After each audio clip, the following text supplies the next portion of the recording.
Bom dia a todos, cá estamos hoje num novo espaço, numa nova Happy Conference e efetivamente num auditório que é todo ele muito mais dialogante e simbólico também de todo este novo passo e ambição que fizemos também com a Happy Conference e que evoluiu para uma Happy Corporation Society, onde efetivamente a Happy Conference é a iniciativa mais emblemática e agregadora e aquela que na realidade construiu uma história e um portfólio que nos permitiu chegar até aos dias de hoje, mas que efetivamente é uma sociedade de conhecimento e networking que vive não só neste dia, como com uma série de iniciativas que vão acontecer ao longo deste ano. Hoje estamos aqui com a Happy Conference, que é, digamos, aqui o grande marco e o grande arranque das iniciativas deste ano, e o tema é The Winning Mindset, porque na realidade simboliza, digamos, o compromisso em querermos ser bem-sucedidos. E a Terra dos Sonhos lançou um novo lema o ano passado que diz que sonhar não chega. Sonhar não é estar nas nuvens, é ter uma visão de possibilidade, uma visão de sucesso. Mas depois disso é preciso acreditar e depois de acreditar é preciso agir. Hoje este tema, Winning Mindset, tem tudo a ver com isto. Se eu não acreditar na possibilidade, eu não consigo nem dar o primeiro passo. Success. What does it mean to you? What is success? And ask yourself, what does success mean to me? What do I define as success? The problem is knowing what you want. Success is not a zero-sum game. And if you create success for yourselves, you will transform yourself and your brain psychologically, physically, and chemically. We're going to have 3 sessions here. 1, I'm going to get you to know yourself a little better. 2, I want to explain how your brain works. And 3, I want to give you some tips about how you can achieve the success that you visualized at the beginning of today's session. And I want to start with motivation. What motivates you? Why are you here? What gets you up in the morning?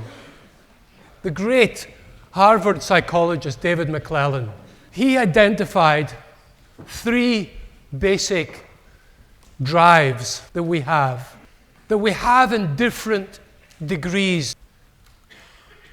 Affiliation, the want to be accepted by other people. Achievement, the desire to achieve things, to achieve goals. And power, the desire to control things that other people want, need, or fear. Too much need for affiliation. If you're a leader, as many of you here are, maybe most of you, too great a need to be accepted leads to too much stress. And the problem with stress is also an opportunity for stress. Because what happens in our brains is that there is an optimal zone of functioning for many of the chemicals of our brains, including some of the stress chemicals, where a bit of stress, a bit of challenge actually ups our performance. But too much causes a decrease in performance. And I discover that there is an implant in the brain, in my brain, an ambition implant. Here we have the putamen. It's part of the brain's reward network. This is the core of our motivation. We all have a single feel-good network in the brain. Whenever we get paid a compliment, get a pay rise, get promoted, the good feelings that come are all mediated by a single network in the brain called the reward network. And in those of us who have a high achievement motivation, then the drive to succeed switches on that network. So what a bad thing power is. Shame on all of you with high levels of power motivation. Whoa, terrible, taboo. Oh, I don't like power. Of course you do. You have to like power if you're a leader, because power has positive effects on the brain. It increases your abstract thinking and your capacity for strategic thought.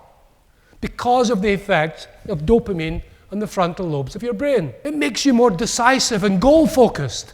It increases your appetite for risk. You have to be able to tolerate risk if you're going to be a leader, if you're going to be an entrepreneur. It's an anti-anxiety drug. Helps you handle stress. I wish I had known that when I was the vice president. You have to lie back and enjoy it within limits. You can all have success. You can all change your brains, change your mood, change your success in life.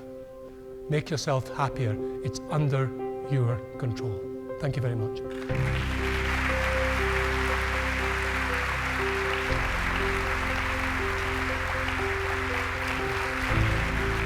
You mentioned that power increases our capacity to focus on our goals. But the question is, how can I, as a leader, focus on my goals without forcing other people to focus on my goals rather than their goals? Well, that's very interesting, because in any organization, the person I'm in charge of may not have the same goal. They may have different goals. I may want X, they may want Y. So that's where I think culture has to come in. Organizational culture is to find a way of getting people to buy into the same goals. And that's why an authoritarian top-down structure where you just tell people to do things is probably inefficient. You have to bring people along with you so that people feel bought into the same goals. That's really the only way, I think.